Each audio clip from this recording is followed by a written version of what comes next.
Welcome back to the Self-Centered Leo Shit podcast. I'm your host, Weesh Beng, and this is episode 21. Understand, these are just my thoughts and my views. This is just how I feel. It is okay to agree to disagree. Take it with a grain of salt. You do not have to hang on my every word. We all here for a good time, not a long time. So sit back and enjoy. So my plan was to clean my room this weekend, and I did, mostly. I still haven't sorted through all my clothes to figure out what can stay and what needs to go. I'm really in this whole declutter, free space, clear mind phase right now, and I know it all starts with my environment. With everything going on in the economy, changes are creeping in slowly. And honestly, to deal with some of that chaos, we really need to create safe spaces where we can relax and figure out our next moves. Now is definitely not the time to be reckless, whether that's mismanaging your time or your money, and most importantly, your energy.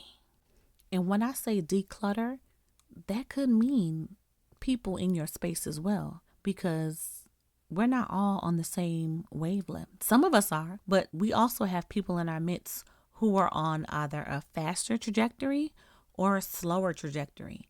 And sometimes that can knock us off our pivot. And I love how we're all kind of in the same mindset of like, we tired of eating out. Tired of going to these restaurants and the food is basic as fuck. It don't taste how much it costs, right?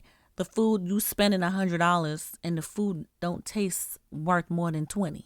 And so I'm glad that a lot of my peers have been saying things like, I don't even eat out anymore. I try to cook at home. And I'm like, I love that because prices in the grocery store are going up as well. So you're paying more because of the prices that are being increased for food that hasn't changed. So it's better for you to stay your ass home and cook. And I like to watch the prices. Like, that's just one of my things that I do. I like to, like, I noticed when Oreos went from like $3.99 to $4.99 to $5.99 and it goes back down to $4.59. Like, I keep an eye on stuff like that because we know that when things happen on the back end, it trickles down to us. They don't absorb anything. These corporations, these companies, they pass that cost on to the consumer every single time. So any legislation that is made into law or any policy changes that affects production, it falls back on us every single time. Which is why I always tell y'all pay attention and to get out and vote, because everything affects you. Whether you're paying attention to it or not, it affects you. Whether you realize it affects you, it affects you. With us about to wrap up the third quarter, as we head into the fourth quarter, I really think it's time to take it a little easy. Breathe and just be mindful of your spending. I'm not saying you have to cut back all the fun. I'm not saying you can't eat at the spot you want to eat it every once in a while. I'm just saying it's time to be smart and to keep an eye on what's really important. And if you don't know where to start, ask yourself this: what do I really need to be spending on right now? And what can wait? How can I stretch my dollars without stressing myself out? Because locking in and locking down right now will save you from scrambling later. And trust me, it will get busy and prices will get higher. And you kind of just want to start building a softer place to land for yourself while we kind of ride this bumpy ass road out. And please do not forget to give yourself a break. Take it easy. This really isn't about like slacking off or feeling depressed of any kind. It's more about staying sharp and focused without burning yourselves out. So keep it chill, watch those prices, and let's lock in some smart moves for the rest of this year. You got this. I recently had a conversation with my daughter, and in the conversation, it kind of turns out that a situation was happening, and she got kind of lost in ego in the moment. And so it made me really have to like go on a deep dive into ego so I can kind of help her understand her feelings so that she knows herself just a little bit better. And so when it comes to ego, it truly is a slippery thing because 1 minute you're protecting your confidence and the next you're building a wall you can't see over, right? And in life and in relationships, ego can be the difference between growth and self-sabotage. Your ego will have you defending yourself even when no one's attacking you. It makes you dig in, argue harder, and fight to win a conversation instead of actually hearing the person in front of you. And I know we've all done this before, but have you ever caught yourself replaying a conversation in your head, thinking of all the better comebacks you could have had? That's your ego.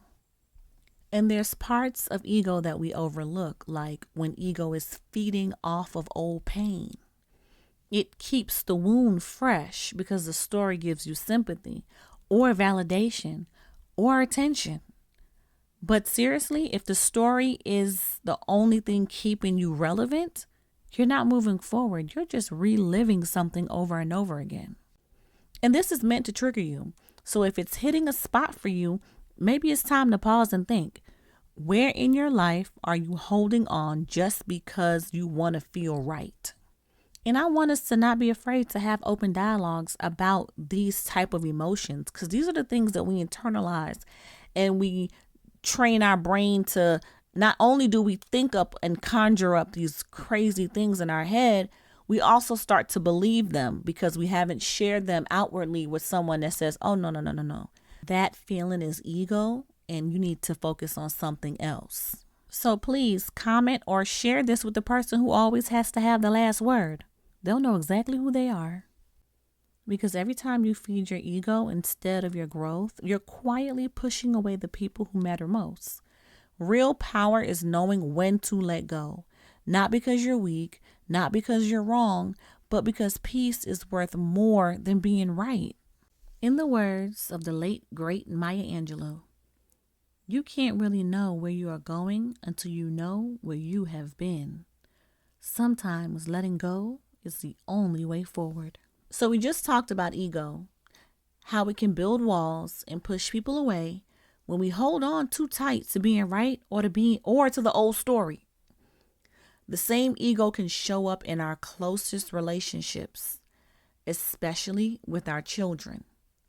And when it does, it often drowns out what matters most: listening. Did you know that parenting isn't about raising kids? It's about raising people.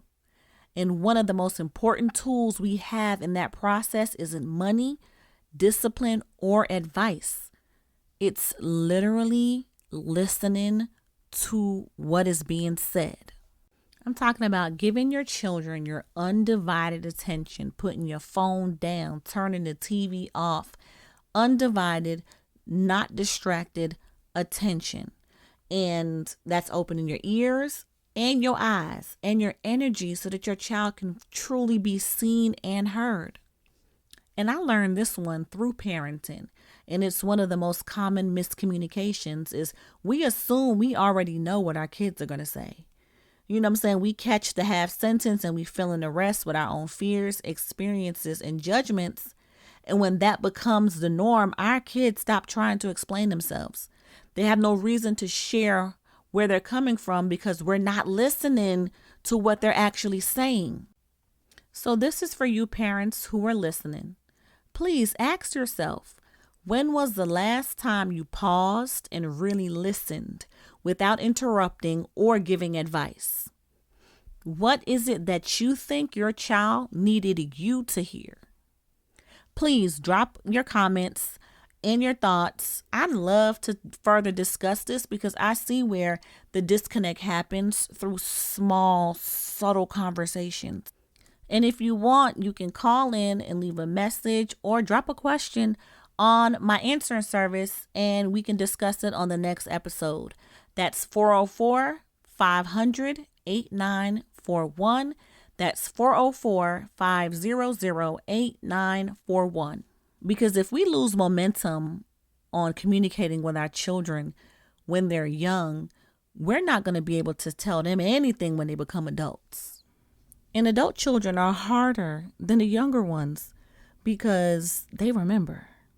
And not only do they remember, but as an adult, you kind of compare how you are as an adult, and if you're a parent, to your parents' parenting. And you start to compare and contrast and think to yourself like, damn, my parents probably could have done better. If I know enough to do better now, why didn't they know enough to do better then?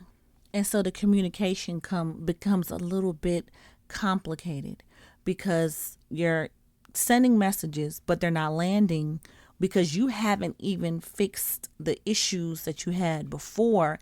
So it comes in like you're just telling them what to do versus your advice is valuable. So for adult children now, my question is, what's one thing you wish your parents really understood about you? You can drop a message in the comments, or you can call the voicemail at 404-500-8941, and you can leave a message and we can just go over it from there. And tension tends to grow as the older we get, right? So we get to a point as adult children where we feel like our parents aren't hearing us. They're just reacting to the shit that we're saying, and that's making the communication worse. And it becomes a thing where it's just like, I know how you're going to react, so I'm not even going to tell you anything. And listening doesn't have to mean arguing or approving every choice. It just means giving space for the full story before jumping to conclusions or judgments. So new parents, old parents, if you can, if you've got little ones, start practicing now. If your kids are grown, remember, it's never too late to rebuild through listening. Sometimes the best way to be heard is to be the first one to listen. In the words of the late, great Frederick Douglass, it is easier to build strong children than to repair broken men. Let's start with listening. That's where the strength begins. And on that note, we're going to take a little break. Speaking of letting go, parents, it's time to let go of summer break and ease back into those early mornings. A few tips to help your students get back in the swing of things.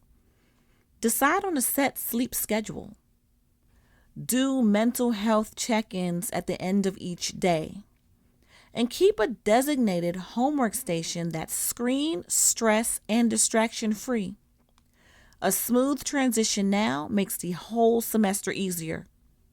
Stay focused, stay on task, ask for help, and make it the best semester yet. Now, back to the show.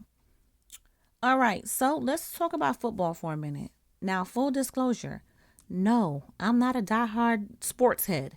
I don't be camped out, tracking games, keeping up with every trade. No. But as a communications major, my skill set forces me to notice certain things that others might miss. I'm trained to read between the lines, to look at how stories are framed, how narratives are built, and how public perception is shaped. So lately, when I watch football, I'm not just seeing the score. I'm paying attention to the storytelling, how athletes are portrayed in the media, the language used to describe them, the subtle cues in interviews, and the way they present themselves both on and off the field. I'm looking at the brand image, media strategy, and the ripple effect their words and actions have on their careers and communities. Because sports, just like business or politics, the game off the field can be just as important as the one on it. And that's the play I'm really here to watch. So let me ask you this. When you see an athlete in the headlines, are you just watching the highlights? Or are you paying attention to the story that's being told about them? Take Cleveland Browns rookie quarterback Shedeur Sanders as a great example. In his NFL preseason debut against the Carolina Panthers, he threw 2 touchdown passes. And yeah, on the surface, it was electric. You saw the skill, the poise, and of course that famous Sanders pedigree shining through. But here's what really caught my eye from a communications perspective. Despite all the hype and cheers, Shedeur publicly apologized to his dad, Deion Sanders, the head coach of the Colorado Buffaloes, because he felt like he could have done better. That kind of accountability, it's rare, especially from a rookie under the spotlight. To me, that moment tells us a much bigger story. It's about building a personal brand rooted in maturity, growth, and trust. It shows how athletes aren't just playing the game on the field. They're shaping their narrative off it. And through the way they communicate and own their actions, it's just a powerful move, especially considering he has such a history he comes from football royalty with his father being who he is. So for him to come in a game and say, look, I'm going to play this game like a player, not like someone who was handed an opportunity, but instead like someone who's willing to work for it. Deion Sanders is known for setting high standards, and it looks like Shedeur is already stepping up to that legacy, not only in his ability, but in the mental game. That humility, hunger, the need to improve and get better. That's exactly what separates good players from great ones in the NFL or in any sport at that. So if you're watching this season, keep an eye on Shedeur.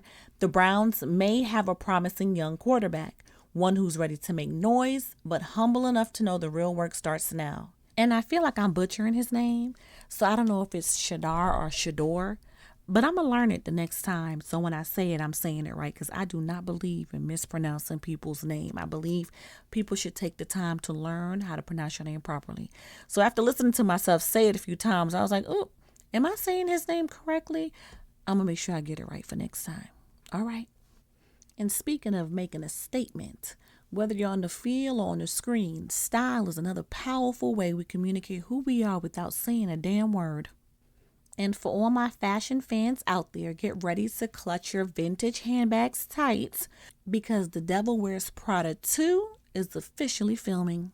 I'm especially excited because when I was in college, I wrote a paper on the first movie, and it kind of talked about, it was for one of my, I believe it was for my interpersonal communication course. And it was about how the communication skills and style of the main characters, how they worked together. So, I'm ready to see how they do in number 2, because she was mean in number 1. However, the first film did give us those iconic coats, bold accessories, and wardrobe moments that still influence fashion and leadership styles today. And if the sequel is anywhere near that level, we're in for some serious visual storytelling. What's your all-time favorite Devil Wears Prada outfit or scene? Are you a team classic Miranda Presley, power suits, or do you live for Andy's transformation arc? Drop your top looks in the comments or tag a friend who needs to binge the original before the sequel hits. Because fashion isn't just about clothes. It's a language, a statement, a form of storytelling. So tell me, what's a fashion moment that made you feel unstoppable? Like for me, I think, where was I? Was I at a birthday party? I don't know where I went, but I had this dress on that was like, yes, please. And I got a lot of compliments on it. A lot of people asked me where I got it from. And I was like, not me being too cute. But yeah, so drop your moment. If you are traveling right now, here's what you need to know. Delays are everywhere. Staffing shortages, bad weather, and overbooked flights are causing headaches nationwide. Recently, Southwest Airlines grounded 750 flights because of a major technology outage. Their systems crashed, disrupting flight schedules, check-ins, and more. For travelers, this means cancellations, long waits, gate changes, and a lot of uncertainty.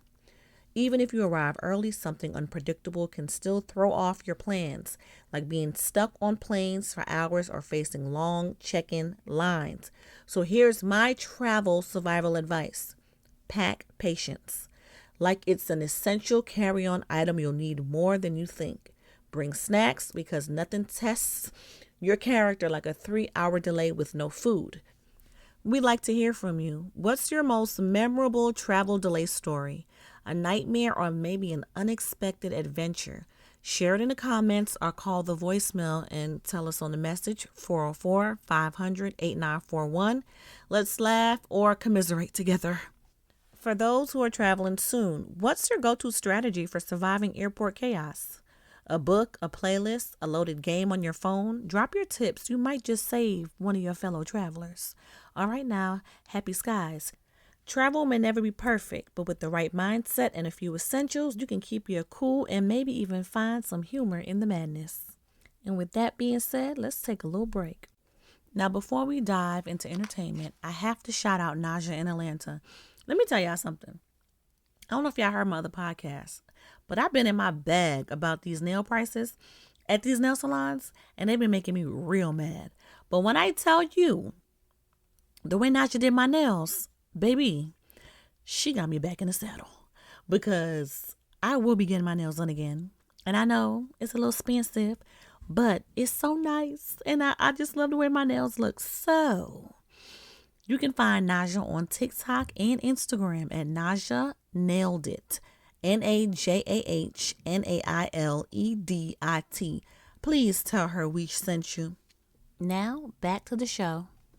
In Leo news, Halle Berry is making headlines, and it's not for anything that she's done. It's because David Justice has resurfaced, revisiting some old rumors that have been floating around.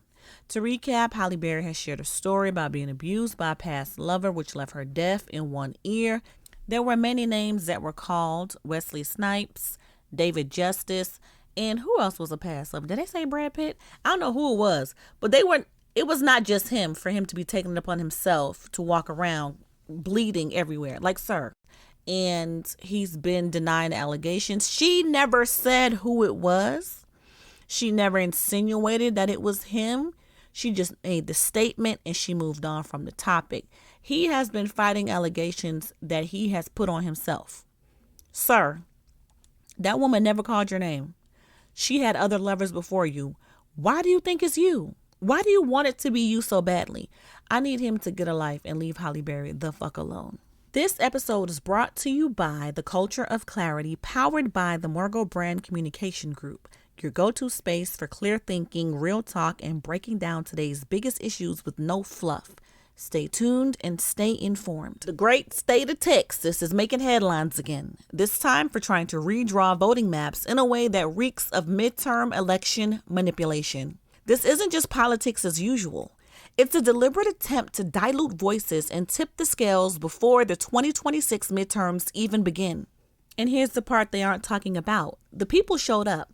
At the town hall meetings, the room was packed, loud, informed, and unapologetically ready to fight back. They didn't just sit quietly and accept the changes. They made it clear our votes aren't up for grabs.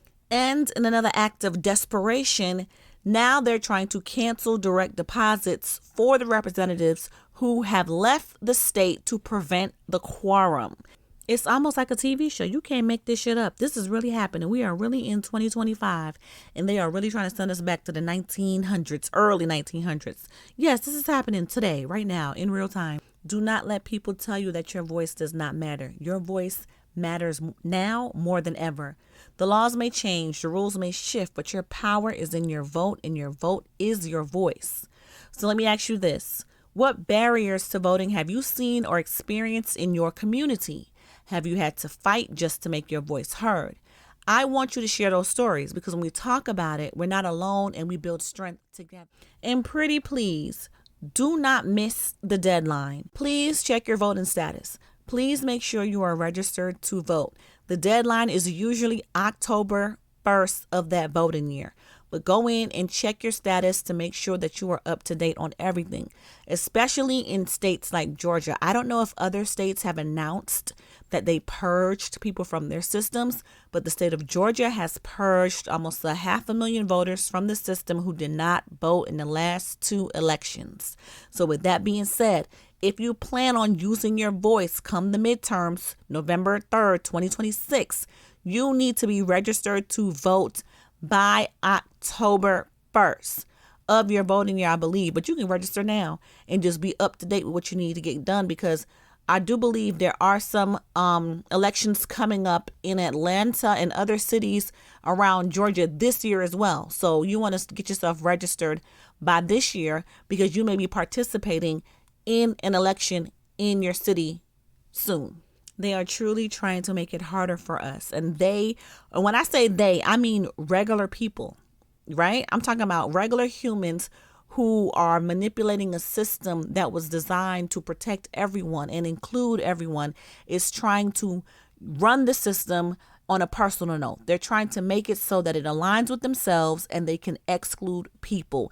Do not let them shut you out. Your vote is your power. Don't let anyone take it from you. Drop a comment, share this message, and tag someone who needs to hear this today. Let's keep the fight alive, not just in Texas, but everywhere democracy is tested. You can follow me on Threads at Weesh Beng, WEESHBENG, and join the conversation. Subscribe, share, and keep fighting for the democracy we all deserve. And before we close, my book, Elmwood Summer Love, is out now. This is a young adult romance full of Bronx energy, hip-hop culture, and of course, complicated relationships. There's heat. You're gonna think you know these characters. You're gonna feel like they might be you. Grab it whenever you're ready to listen. I'm still working on the audiobook. That's taken a lot longer than I thought it would. Oh my God. But eventually it'll be here. If you're ready to get lost in a story that feels like home and heartbreak all at once, this one's for you. All right, that's a wrap for today's episode. Thank you so much for tuning in and lending your ear. Remember, no matter the challenges we face, we are stronger together. When we share our voices, support each other, and stand united, there's nothing we can't overcome.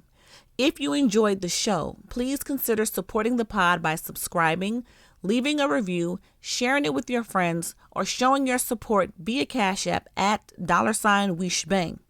Every bit helps us keep bringing you real talk and meaningful conversations. Keep these conversations going. Stay informed and don't hesitate to reach out with your thoughts, questions, and stories. I'll catch you next time. Until then, stay clear, stay loud, and keep shining your power.